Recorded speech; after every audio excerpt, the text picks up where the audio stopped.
Avantika classes में सभी बच्चों का स्वागत है। बड़े दिन के बाद मैं वापस आया। चलिए क्वाड्रेटिक इक्वेशन का पार्ट 2 करते हैं।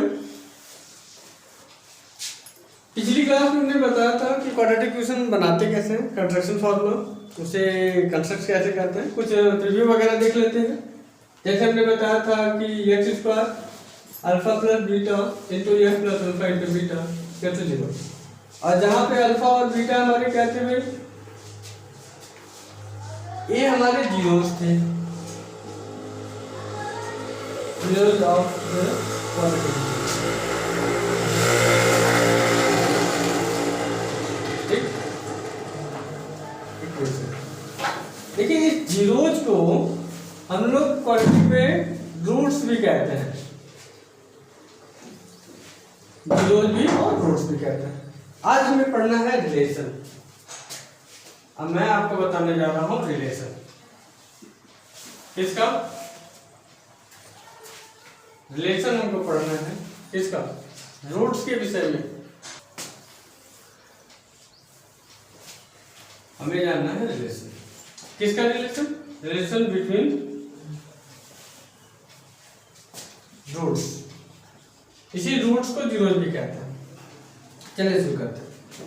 पहली क्लास में हम आपको बता चुके हैं कि इसका जो प्रिंसिपल फॉर्मूला होता है A X square plus B X plus C equal to 0, ये फॉर्मूला हमारा है। और कंस्ट्रक्शन फॉर्मूला हमने ऊपर लिखा हुआ है। सबसे पहले क्या करते हैं, ए से डिवाइड कर देते हैं बोथ साइड। तो क्या करते हैं भाई, डिवाइडिंग ए डिवाइडिंग बाई, गलत लिख किया, क्या कर दे, dividing by A on both side.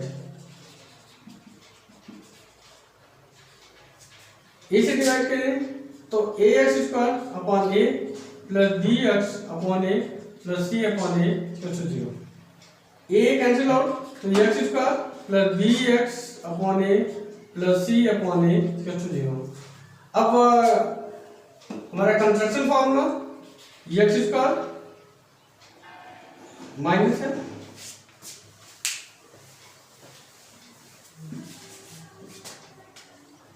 Minus alpha plus beta X plus alpha into beta plus 0।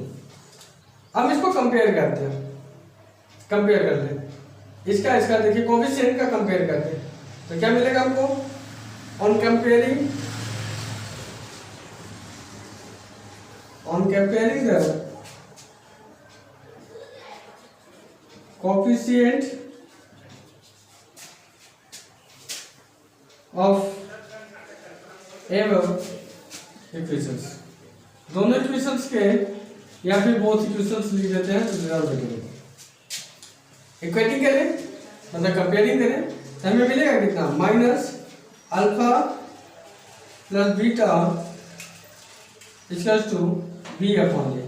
देखो ये हमारा जो दिख रहा है बी अपॉन ए और यहाँ का ये पूरा ये सामने दिख रहा है, और दूसरा हमें मिल रहा है alpha into beta equal to C upon A. Minus दिख रहा है, दोनों साथ माइनस का प्रोडक्ट करा दें तो हमें क्या मिलेगा, alpha plus beta equal to minus B upon A, minus B upon A. मतलब मिलेगा क्या भाई हमें, जब कंपेयरिंग करने के बाद मिलेगा हमको, यहाँ लिख देता हूँ जगह करना, तो कंपेयर कराने में हमें मिलेगा क्या, alpha plus beta equals to minus B upon A. ये पहला हमारा रिलेशन है। और दूसरा क्या मिल गया, alpha into beta equals to C upon ए।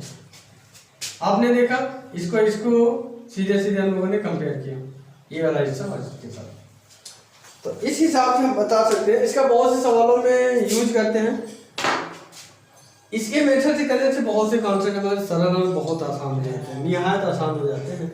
तो फिलहाल हमसे पूछे कि sum of the zeros is minus B upon A, product of the zeros, product of the roots equal to C upon A.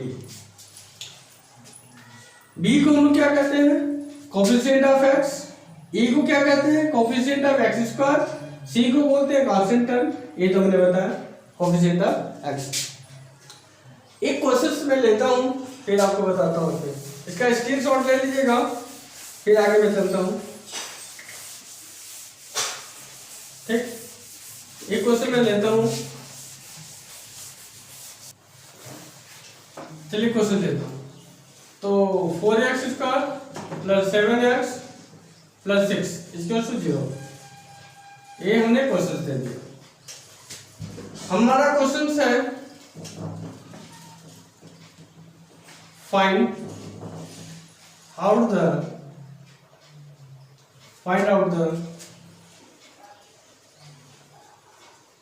Some and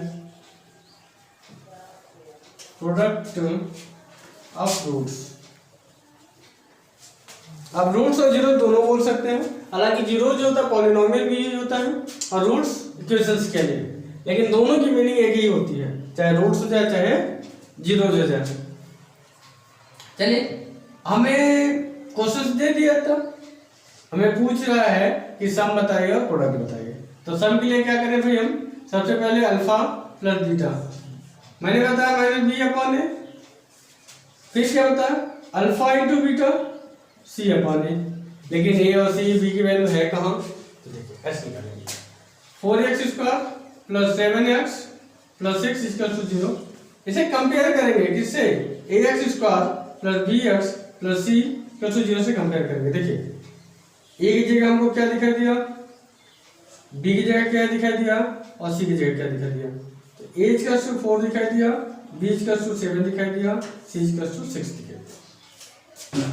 देखिए जब ऐसा हमको पूरा फॉर्मूला दिख गया, तो चलिए हमारा पहला क्वेश्चन कहाँ पे था, अल्फा प्लस बीटा क्या दिया था, तो b क्या है 7 है, तो 7 माइनस तो अपनी जगह रहेगा अपॉन a कितना है 4 रख दिया, अल्फा इंटू बीटा क्या है c/a, c की वैल्यू कितनी है 6 है, 6 रख दिया, a की वैल्यू कितनी है 4 है। ठीक, बस बड़े आसानी से उत्तर निकाल दिया। इसको इसके नीचे लिखना है, इस चीज को a हमारा 0 हो गया, मतलब रिलेशन हो गया इसका रूट्स का या जीरो का। अब इसके बाद हमें आगे चीज पढ़ना है, nature of the roots, roots का नेचर क्या होगा। तो उसके पहले हमें जानना होगा डिस्क्रिमिनेंट। डिस्क्रिमिनेंट एक ऐसा साधन, एक ऐसा जरिया, एक ऐसा मेथड है जिसकी वजह से बड़े आसानी से पता कर सकते हैं कि जो इक्वेशंस दिया हुआ है उसके रूट्स क्या हो सकते हैं, नेगेटिव होंगे, पॉजिटिव होंगे, इमेजिनरी होंगे, कि रियल नंबर होंगे वगैरह वगैरह। तो इस सब चीज के लिए जानने से पहले हमें सबसे पहले जो जानना है वो हमें जानना है डिस्क्रिमिनेंट।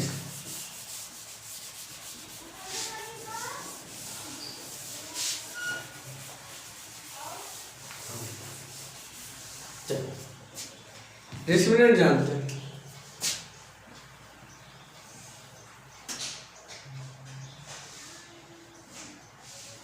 अब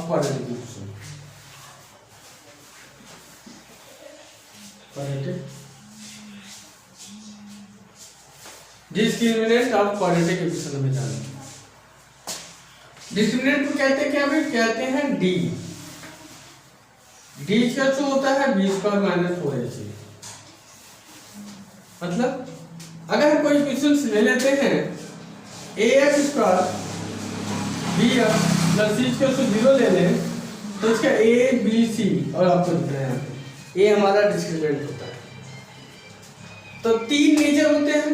पहला नेचर है अगर d की वैल्यू 0 से बड़ी आ जाए, मतलब पूरी वैल्यू b² - 4ac की वैल्यू निकाले 0 से बड़ी आ जाए, तो हम इसे क्या कहेंगे, हम कहेंगे कि रूट्स जो होंगे इसके जो सॉल्यूशन निकलेंगे, इस क्वाड्रेटिक इक्वेशन या इसका जो सॉल्यूशन निकलेगा उसका नेचर क्या होगा, roots are real, roots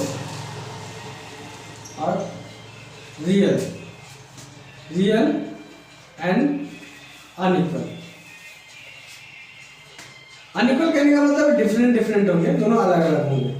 roots are real, roots क्या होंगे भाई, रियल एंड अनइक्वल। दूसरी कंडीशन है अगर d = 0 हो जाए, इस कंडीशन में रूट्स हमारे क्या होंगे भाई, roots are real and equal, दोनों रूट्स आपस में इक्वल होंगे और रियल भी होंगे। दूसरा कंडीशन है डी लेस देन 0। इस कंडीशन में जो रूट्स होंगे, रूट्स और इमेजिनरी या तो फिर अनरियल होंगे, है ना, नॉन रियल एंड अनइक्वल। इसी नॉन रियल को हम लोग इमेजिनरी भी कहते हैं, इमेजिनरी भी कहते हैं। ये हमारा क्वेश्चन। अब इसके बाद हम लोग अगली क्लास में 20 मिनट के बाद कुछ क्वेश्चन सॉल्व करेंगे। पहले क्वेश्चन सॉल्व करने के बाद कुछ वर्ड प्रॉब्लम के विषय में चर्चा करेंगे। हाँ, मेन क्वाड्रेटिक फार्मूला बड़ा जरूरी है, क्वाड्रेटिक फार्मूला भी हमें इस पर जानना है कि क्वाड्रेटिक फार्मूला कैसे होगा। और दूसरी बात, रूट्स निकालने के मेथड, जैसे फैक्टराइजेशन है, फैक्टराइजेशन के जरिए भी हम लोग रूट्स निकाल सकते हैं, और क्वाड्रेटिक फार्मूला। इसके बाद फिर हम कुछ क्वेश्चंस की प्रैक्टिस करेंगे आप लोग के साथ, ठीक है। Thank you very much.